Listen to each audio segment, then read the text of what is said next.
Assalamualaikum warahmatullahi wabarakatuh. Perkenalkan, nama saya Rustandi. Saya mahasiswa di jenjang S1 Keperawatan, Sekolah Tinggi Ilmu Kesehatan Kota Sukabumi dengan NIM C1AB 21023.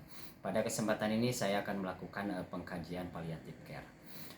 Terlebih dahulu saya akan menjelaskan dulu ke kondisi-kondisi pada pasien-pasien yang yang ada pada posisi dengan kondisi terminal, di mana di sini terkait masalah oksigenasi biasanya itu berhubungan dengan masalah sejauh mana pasien itu dari segi napasnya, apakah mengalami gangguan atau sesak napas ketika melakukan aktivitas atau dan sebagainya. Kemudian yang kedua di masalah pencernaan, ya, berhubungan dengan terkaitnya apakah kesulitan untuk buang yang besar atau pencernaan itu apakah mengalami permasalahan-permasalahan yang lainnya sehingga sulit pasien itu untuk pemenuhan nutrisinya. Kemudian yang ketiga mungkin saya akan menjelaskan dari segi psikologisnya, kondisi-kondisi secara psikologis di mana pasien-pasien itu kadang-kadang mengalami kecemasan yang hebat, kadang-kadang dari situ bisa terganggu juga dari segi pola tidur atau pola aktivitas yang lainnya. Oke. Saya akan sedikit menjelaskan dulu fase-fase berduka menurut Kubler-Ross, di mana ada 5 fase. Yang pertama masa denial, yaitu masa di mana penyangkalan, dan ini bersifat masih dalam batas normal, ya, karena kadang-kadang tidak siap dengan kondisi atau informasi yang diberikan. Kemudian di tahap yang kedua yaitu pada tahap anger, di mana di sini adalah pasien mengalami marah, dan itu wajar karena si pasien itu dia merasa apa yang dihadapinya, apa yang menjadi kehilangan buat si pasien itu sendiri. Kemudian tahap yang ketiga adalah bargaining, yaitu tahap tawar menawar, di mana terkadang pasien itu menyalahkan baik itu dari dirinya sendiri ataupun orang lain terkait masalah informasi yang diberikan. Kemudian di tahap yang keempat itu di tahap depresi, di mana di tahap depresi ini adalah pasien kondisi-kondisi yang memang sangat rentan, ya, sangat sensitif sekali dan cepat marah atau kadang-kadang bisa tidak terkendali, ya, dengan situasinya. Kemudian di tahap akhir yang kelima, acceptance. Jadi di mana di sini pasien tahap penerimaan. Jadi pasien itu menerima dengan segala kondisi yang dia hadapi dan ikhlas untuk menjalaninya.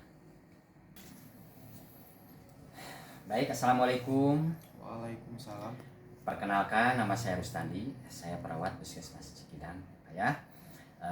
Tujuannya kita pertemuan kali. Oh ya, sebelumnya nama Bapak siapa? Pak Ahmad. Ya. Baik. Pak Ahmad, tujuan saya datang ke sini ya kita untuk berbincang-bincang aja, ya, untuk ngobrol-ngobrol saja. Waktunya mungkin tidak terlalu lama, ya Pak, ya. Paling lamanya juga 10 menit atau 15 menit paling lama, ya. Nah, oke. Baik, Pak Ahmad, apakah kita ngobrol di sini perlu ditemani oleh keluarga? Sendiri saja, Pak. Sendiri saja. Baik, Pak Ahmad, bincang-bincang kali ini memang saya membawa format, ya, untuk diisi. Boleh diisi sama Bapak atau sama saya. Mau sama Bapak atau sama saya aja diisinya? Diisi dengan Bapak aja, Pak. Oke, baik. Baik Bapak, ini formulirnya ya sudah ada di saya. Nah, nanti kan ada beberapa pertanyaan, ya. Di sini ada namanya rentang. Ketika pertanyaan itu saya disampaikan kepada Bapak, nanti saya akan menyampaikan kepada Bapak antara rentangnya itu antara 0 sampai 10. Nanti Bapak bisa menyebutkan di angka berapa itu dirasakan. Jadi kalau sampai dengan angka 10 itu berarti dalam kondisi yang memang berat dan parah, ya. Nanti Bapak bisa dirasakan oleh Bapak sendiri. Baik Pak Ahmad, kita ke pertanyaan yang pertama dulu, ya. Nah, bagaimana Pak dengan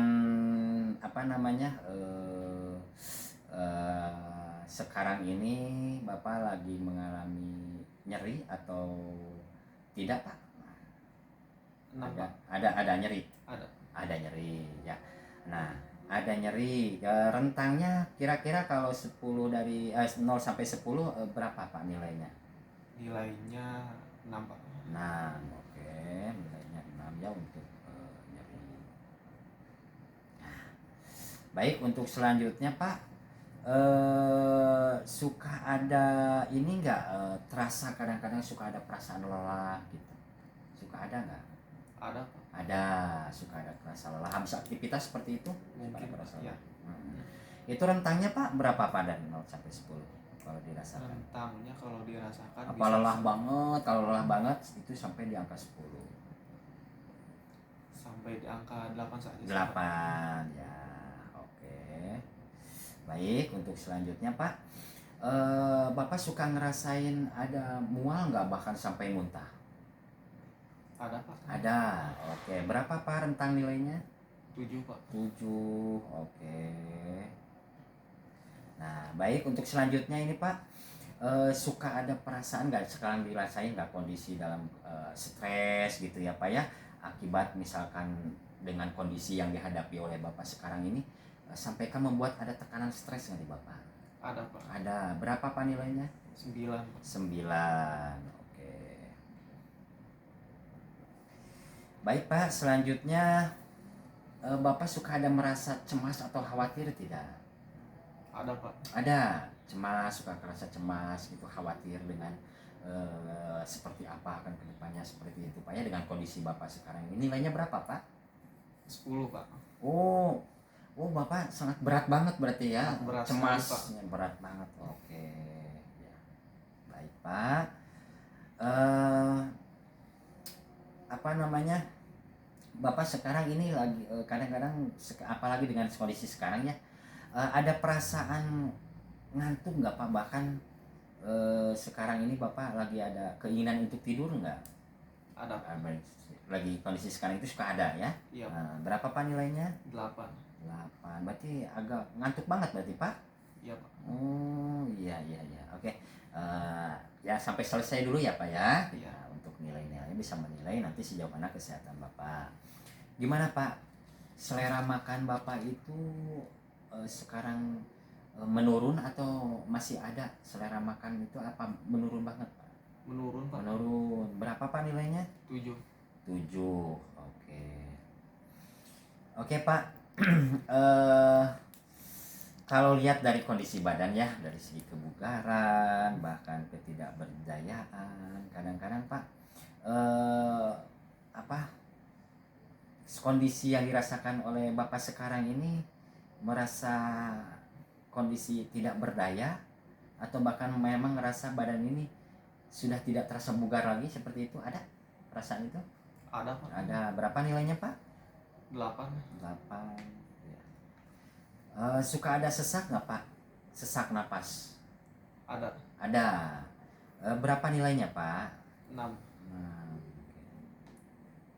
Ya. Begini Pak, itu kan saya mempertanyakan memang yang pokok-pokok saja ya. Ada hal-hal lain nggak, masalah-masalah yang terkait masalah dengan keuangan seperti itu? Apa masalahnya Pak yang dihadapi sekarang itu, selain masalah yang tadi, apa masalah yang sedang dihadapi sekarang? Keuangan. Ada Pak. Apa itu Pak?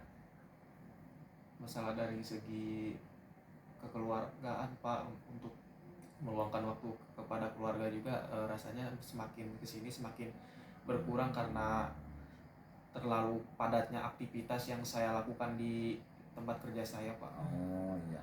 Oh Bapak sekarang kerja ya. Oke. Kalau dari segi keuangan bagaimana Pak? Kalau dari segi keuangan, Nilainya berapa Pak nilainya? untuk nilainya 8 Pak. 8 ya. Itu kan dari masalah-masalah lain, Bapak misalkan merasa memang dirasakan kondisi ini berat dan masih mau melakukan aktivitas seperti itu ya. Oke, dan itu memang dibatasi Pak ya untuk aktivitas untuk kerja, dan masalah keuangan juga ya Pak ya. Jadi masalah nilainya tadi 8 Pak ya untuk keuangan. Oke. saya sudah melakukan pemeriksaannya dari awal. Apa namanya? Kita akan ada lagi nanti pertemuan Pak ya. Jadi memang kondisi sekarang yang dialami oleh Bapak itu memang kondisi-kondisi di mana tadi sesuai apa yang disampaikan nilai-nilainya ya, berapa yang disampaikan. Nanti kita ada kontrak waktu Pak ya, ada pertemuan lagi di selanjutnya untuk berbincang-bincang lagi. Terima kasih Pak sebelumnya atas waktunya ya. Terima kasih. Assalamualaikum warahmatullahi wabarakatuh. Waalaikumsalam. Saya cuci tangan dulu Pak.